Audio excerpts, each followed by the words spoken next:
Webcast Media Podcast Network.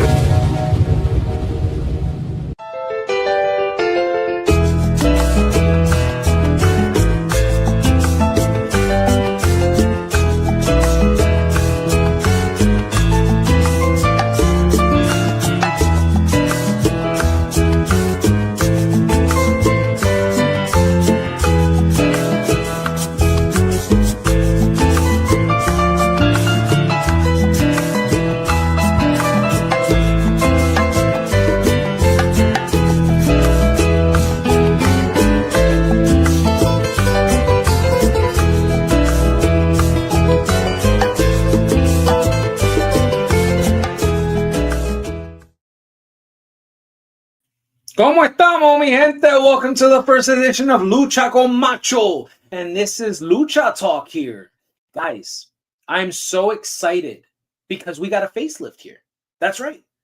Must Love Wrestling without Tyler has become Lucha con Macho. And why did we do this? Well, honestly, because I feel it's a little bit disrespectful to Tyler to do Must Love Wrestling without him.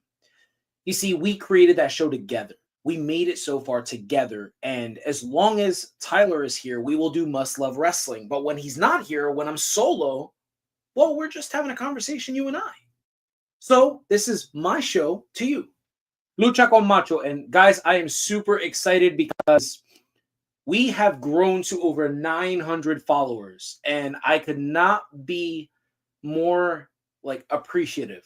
I cannot tell you the way I feel. It's just so warm in my heart that so many people have decided to jump over from the TikTok ban and to like and subscribe to our page.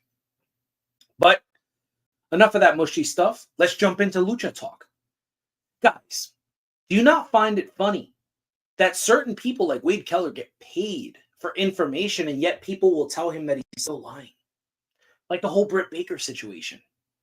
Isn't it odd to see so many people just completely trash Britt Baker to pretend like everything that's come out about her is just false? We need to wait and see. Why is it that AEW fans are always the wait and see people? I find that so odd. When did we become a wait and see community? I thought as wrestling fans, once we were told something, we either buy into it or we don't. Just say you don't believe it. That you believe that, hey, that's it. She's just moving her separate way. But I'm going to tell you something. You can't be the people that pay Wade Keller and Dave Meltzer for information and then call them liars. Then why are you paying? You're paying just to call them liars? That seems a little far-fetched. Now, I made a video about this earlier today where I talked about the whole Britt Baker situation. And I tried to put it to people in a way that they've already seen. Because it's hard to explain something to someone if they haven't already seen it. So why don't we go back a few years ago? What was the first thing that got cut from WrestleMania for The Undertaker going long? Oh, it was the Divas match. Okay. So over time, have we not heard that women in professional wrestling get their time cut before anybody else? Is that not something that happens regularly in professional wrestling? Of course it is. They're always the first people that get their matches cut. We never hear from the guys. They never come out and say, hey, damn, man, we got our match cut because MJF and Bryant went long. No, not at all. Now, I find it very odd because everybody right away believed that Britt Baker was a cancer to AEW. Now, I'm just not one of those people. I find it odd how I cannot be a fan of someone and then based on the reaction through wrestling fans, how I can all of a sudden become like a defender of that person. Because I'm impartial. I can compartmentalize feelings. Because while MJF was being Cody Rhodes' lackey, Britt Baker was carrying the company on her back through her banger matches and her banger feud with Thunder Rosa. So should she feel disrespected that time got cut off her time instead of anybody else on the roster when she got them to where they were? Absolutely. Should someone in the women's locker room go out there, whether you're a fan or whether you're dating one of the wrestlers, and leak information that happens in there? Absolutely not. When the information happened, the first thing I thought of, because I wrestled my entire life, I played baseball my entire life, the first thing I thought of was being in a locker room. And if one of our teammates comes to us and complains about a coach, complains about the captain or whatever, you know what we do? We keep our mouths shut. Because that is the place where you're supposed to voice your frustration. That's exactly what Britt Baker did. She wasn't backstage and catering. She wasn't talking to the camera. She was in the women's locker room where it's her safe space to be able to voice her frustration. And that's exactly what she did. She voiced her frustration about MJF and Bryan going long and them cutting time off of her. And guess what happened? Someone who doesn't belong in that locker room ran out, ran to her boyfriend and told him what happened. Now, I'm not going to sit here and tell you that I believe or don't believe whether or not MJF got in her face and yelled at her or whatever, but what I do know is the way he reacted to that in an interview, having to explain himself in like a narcissistic way where he kind of said, "Oh man, do you honestly believe I would get up in a woman's face and yell at her like that?" Like, usually that reaction warrants that, yeah, you did do it, bro. You're just trying to, make it a lighter situation. Now, there's been a lot of rumors that have come out about AEW, and, their fans just won't believe it. They want you to wait and see. They should change the name of AEW to Wait and See. Recently, there's this rumor that came out about Bobby Lashley and Swerve Strickland not wanting to work together because of creative differences. That was the rumor that came out. I think it came out like yesterday or the day before. And as soon as this came out, I thought to myself, yeah, I believe it. 100%. Now, why do I believe it? I believe it because the history of AEW in the past 6 years has told me that it's going to turn out to be true. After a certain amount of times when something happens in the business, you start to understand, yeah, this would happen. It's like the Dolph Ziggler situation. Like, oh yeah, Dolph's going to cash in, but we're not going to put everything behind him. That's exactly what happens. Yeah, oh yeah, absolutely. Here we go here. Raymond, yeah, I agree with you on Britt Baker. Same thing happened with Thunder. Yes, exactly. That's what happens. That's what AEW fans do. They want to wait and see. So I'm not going to wait and see on this Bobby Lashley and Swerve Strickland situation. I'm going to believe it. I'm going to believe that there's an issue backstage, that there's creative differences, because they're both supposed to look strong, and it's very hard to do that. They shouldn't have been feuding this early.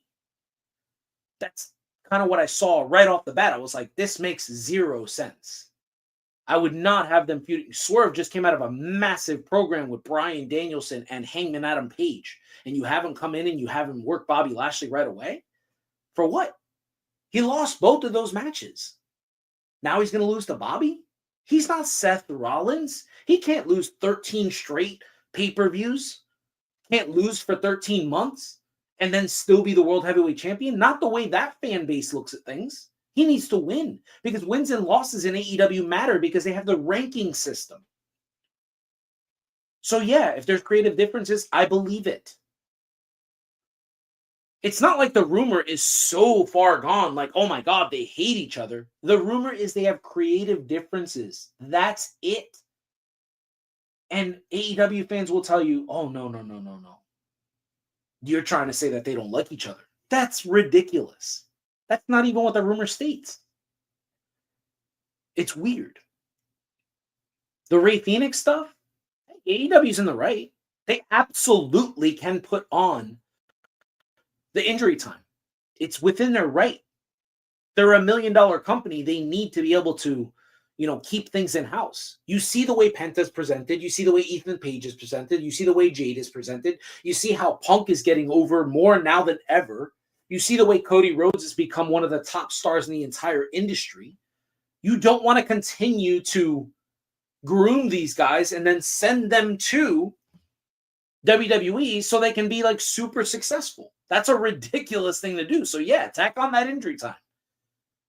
But Rey Fenix also has the opportunity to tell you, like, he's frustrated. He wants out. He's not being used on TV. So why not ask out of his contract? We've seen this before and supported professional wrestlers for this. When Mustafa Ali asked for his release, immediately the wrestling community, the IWC, we supported that man. Let him go. Let him go do his thing. That's exactly what the IWC did. Why is it any different? Oh, because it's AEW. And because their fans are groomed. They're all victims of circumstance. See, AEW is like one big narcissist. And they spend their time grooming their fan base. That's what they do. You can tell by the way they respond. Because the slightest critique about the company warrants a war of words between their fan base. That's exactly what it's like. You can't critique them. For 20 years, while WWE was the only company based in the United States that was all over the place. So TNA was here, but it wasn't as big. And people always knew, hey, TNA is not really competition. It was during the Angle era. During the Kurt Angle era, I mean, there were lots of times where I was watching Samoa Joe, Kurt Angle, the Joker, Sting, and I was watching stuff like that. But for the most part, we knew WWE was all on its own. But now, AEW fans believe their own hype. Like, oh, yeah, no, our company is the alternative. Well, where were you the night of the TikTok ban? What do I mean by that? Well, let me explain myself. Let's look back through time with WWE, right? How many times has WWE come through in the clutch? How many times has WWE given us a time to shut our brains off?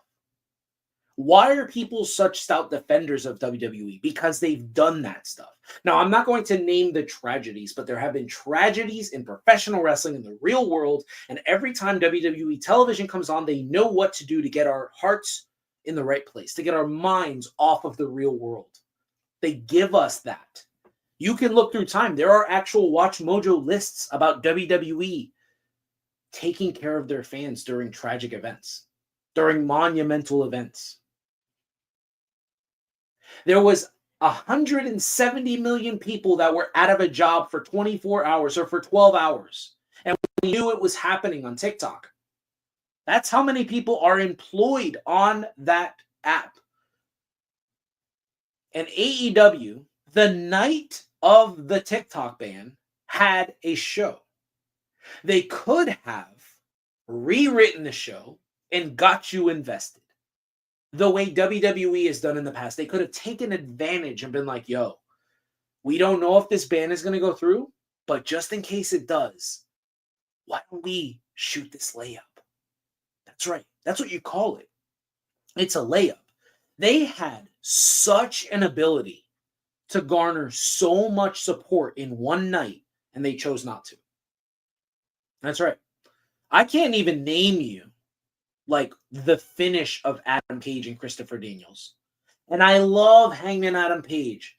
If you've been following our page here for a while, you know how I feel about Hangman Adam Page. I've said things like I've called him a 5-tool player. I think if he went to WWE that he could be as big as Stone Cold Steve Austin. I've said that on here.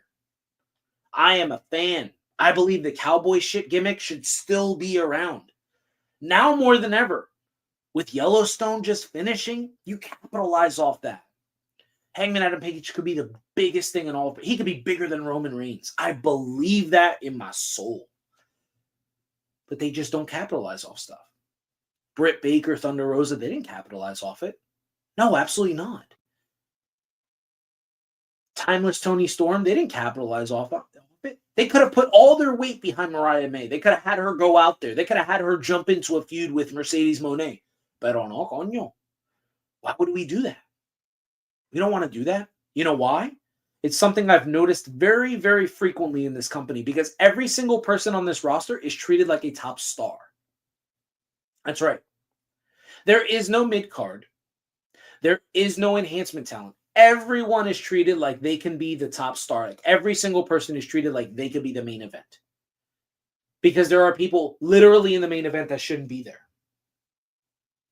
Now, I'm not going to tell you why I believe they shouldn't be there. I believe that that's someone more educated than me in professional wrestling. But I've been watching for 36 years. I worked in the business for a handful of years. And I can tell you that based off what I'm seeing, that there are guys that look as green as some of the guys that I trained with. That's right. When I started training, I remember the first time what it looked like when I took a bump. I would have people like my dad record me while I was training. Happy birthday, Dad. I would have people just record me.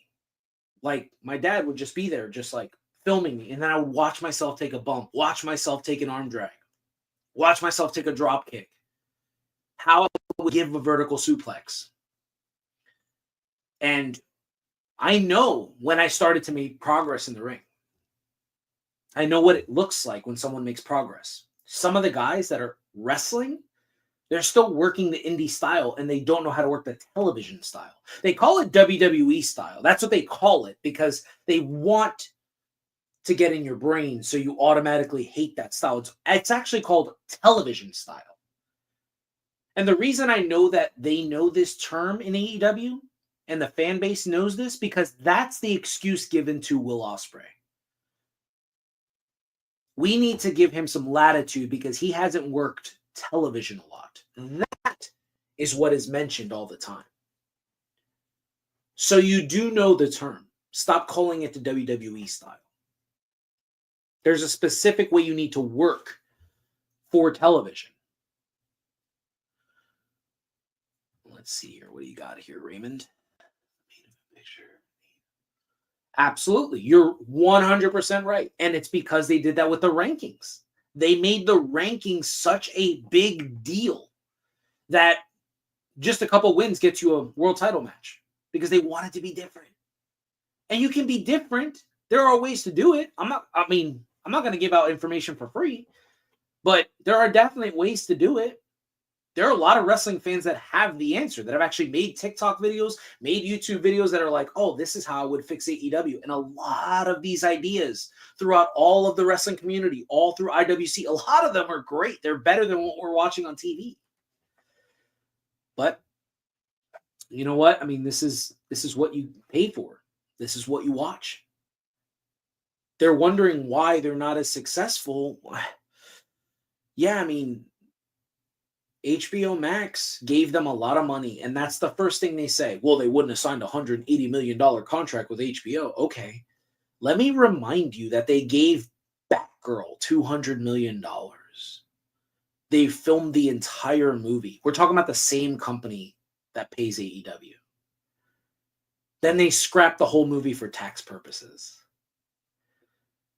I mean, we're talking about a company that has the WNBA, MLB, the NBA. They have these things on their app. You can open up any of these things and watch live stuff. So they're not the only live sports. They have other live sports. But yet they'll convince you, oh, well, HBO will never get rid of AEW. They'll never take us off there because we're the only live sports. No, that's not true. And the fact that you don't look at the WB situation and just Google how many times they filmed entire movies and scrapped them and just marked them off as tax write-offs, it is odd to me. Very odd. Guys, you know what I realized is different in WWE this time? I realized that what The Undertaker said the other day is so impactful to today's business. Remember a couple years ago when Xavier Woods would say that they would bring their video games backstage and they would play around and they'd be playing video games and all that stuff? And you noticed that backstage in WWE, it just got better because they started trusting you a lot more. And now you have The Undertaker going on his podcast talking about how there's people filming TikToks in the corner and how Triple H and the people backstage, they just trust the employees to do their jobs. When their number is called, they're going to provide you with the best content possible. They're going to provide you with the best work possible. There is an even keel in WWE right now. And what I also realized is CM Punk is no longer the only person that listens to us. You see, there's a lot of people that are angry at CM Punk and they said that the Hogan thing was a cheap pop. No, it wasn't. That was not a cheap pop. That was him listening to the fans. When Hogan came out for the first Raw, the IWC lost its mind. Why is Hogan out there? Guess what CM Punk did? Oh, I'm going to wait a couple weeks, and then I'm going to cut a promo because I know that it's going to go over well. And that's exactly what he does. He listens to us. So he's not doing cheap pops to stay relevant. He's paying attention to his fans. That's exactly what he's doing. More wrestlers do that a lot of the time. John Cena did that all the time. John Cena would listen to us a lot. He would poke fun at wrestlers a lot. He would poke fun at us, say things that we said on the internet. He would say it on Raw, cutting a promo. WWE is doing the same thing. They're listening to us. And you can tell right off the bat this time around that they're not going to mess around with Rhea Ripley's world title run.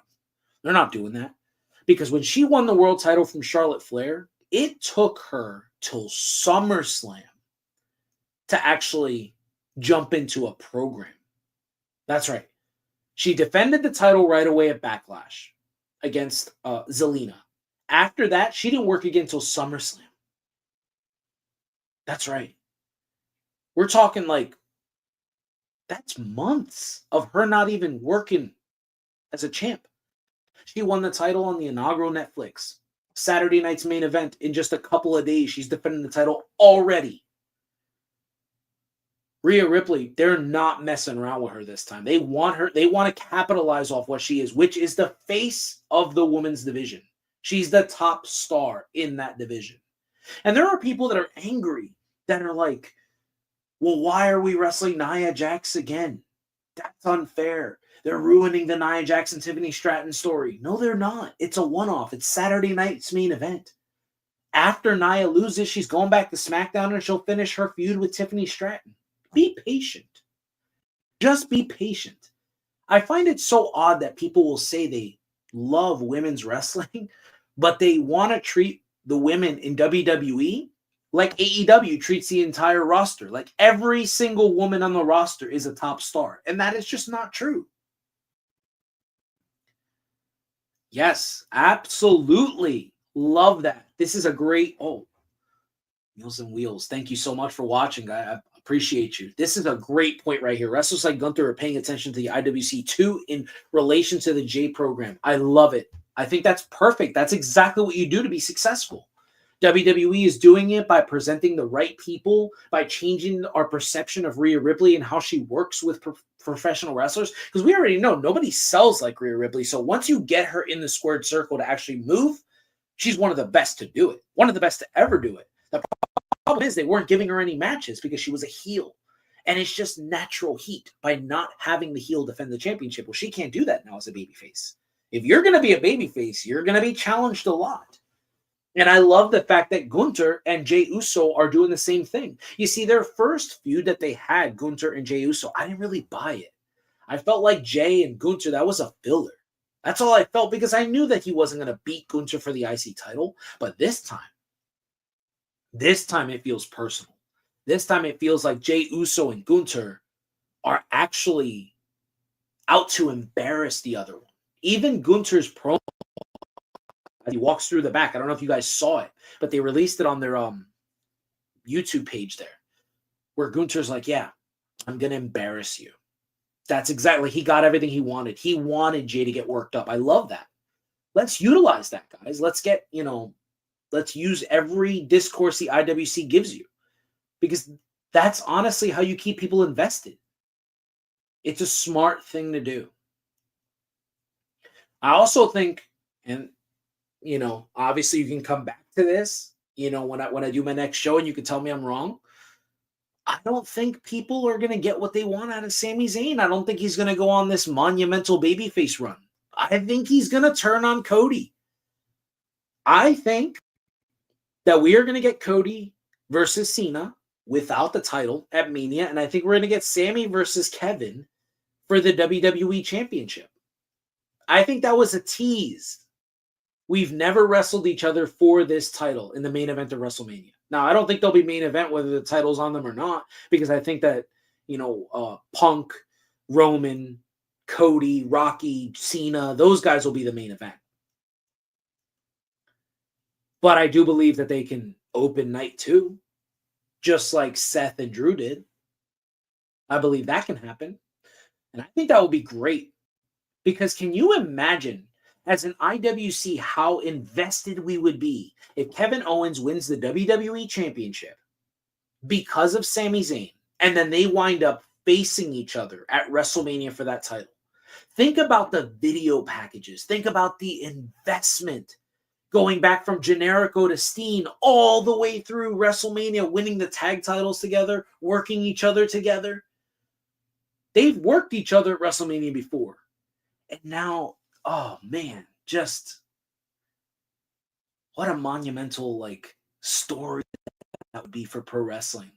I don't think we've ever seen anything like it before. The closest we've ever seen is probably CM Punk and Samoa Joe, but they didn't get a chance to work WrestleMania together.